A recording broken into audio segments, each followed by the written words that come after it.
নমস্কার, কেমন আছো সবাই? আমি বন্দনা, তোমাদের সবাইকে বন্দনা রসইমে অনেক অনেক স্বাগত। আজকের রেসিপিটা যারা মিঠা খেতে পছন্দ করো একবার ট্রাই করতে পারো, দারুণ সুন্দর লাগে খেতে কিন্তু। তার জন্য আমি একটা নারকেল নিয়ে নিয়েছি, নারকেলটা কুড়ে নিলাম। একটা কড়াইয়ের মধ্যে অল্প জল দিয়ে নিলাম। আমি ফুল ফ্যাট দুধ নিয়েছি 1 লিটার। দুধটা গ্যাসের উপরে গরম করতে দিলাম। দুধটা যখন বয়েল হয়ে আসবে তার সাথে গুঁড়ো দুধ দিলাম।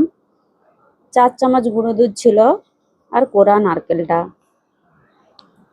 চিনিও দিয়ে দিলাম, 3 চামচ চিনি দিয়েছিলাম। তোমরা তোমাদের মিষ্টিটা টেস্টকে অ্যাকর্ডিং দিতে পারো। দুধটা এরকম কন্টিনিউ চালাবো যেহেতু স্টিলের কড়াইয়ে বানাচ্ছি।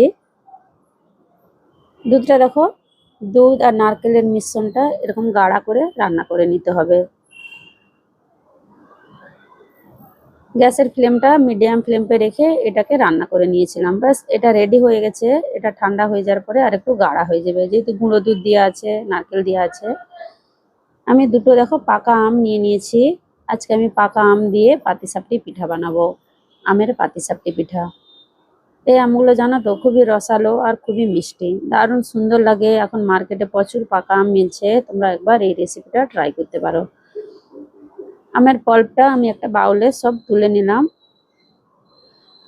আমি দুটো আম নিয়েছিলাম কিন্তু আমি 1.5টা আম ইউজ করেছিলাম। পাটিসাপটি পিঠাটা বানানোর জন্য আমি ময়দা দিয়ে বানাবো। আমি 1 বাটি ভর্তি করে ময়দা নিলাম। আমি 4 চামচ সুজি নিয়েছিলাম, পাতলাওয়ালা সুজি। আমটাও দিয়ে নিলাম আর চিনিও দিয়েছিলাম। চিনি ছিল 3 চামচ। অল্প করে একটু নুন দিয়ে নিচ্ছি আর রুম টেম্পারেচার দুধ দিয়েছিলাম 1 বাটি। দিয়ে এটা একবার ঘুরিয়ে নিয়েছিলাম। ঘুরিয়ে নেওয়ার পরে তারপরে আমি 1/2 বাটি জল অ্যাড করেছিলাম।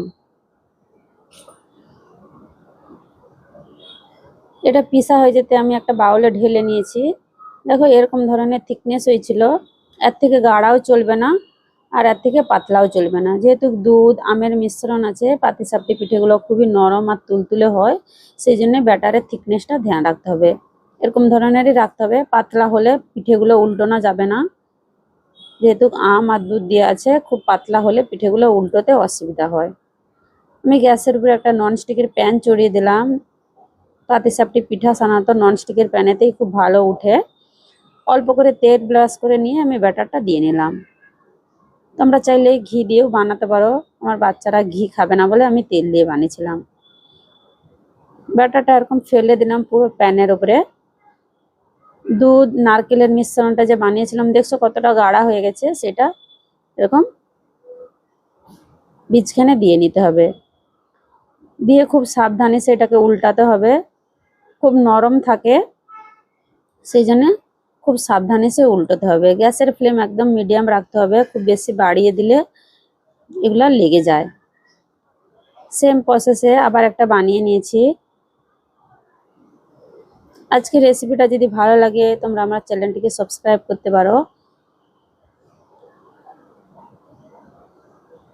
এরকম করে উল্টে পাল্টে এটাকে একটু লাল করে ভেজে নিতে হবে। গ্যাসের ফ্লেম কিন্তু আমি একদম মিডিয়ামে রেখেছিলাম। দেখো এরকম ধরনের হয়েছিল, খুবই সুন্দর লেগেছিল খেতে। কিন্তু মিঠাটা তোমরা তোমাদের হিসাবে দিবে, আবার বলছি। তো ভিডিওটা কেমন লাগলো অবশ্যই বলবে, ভালো লাগলে একটি লাইক কমেন্ট করবে। পুরো ভিডিও দেখার জন্য অসংখ্য ধন্যবাদ। তোমরা সব ভালো থেকো, সুস্থ থেকো। আমার চ্যানেলে নতুন হলে চ্যানেলটি সাবস্ক্রাইব করো। অসংখ্য ধন্যবাদ।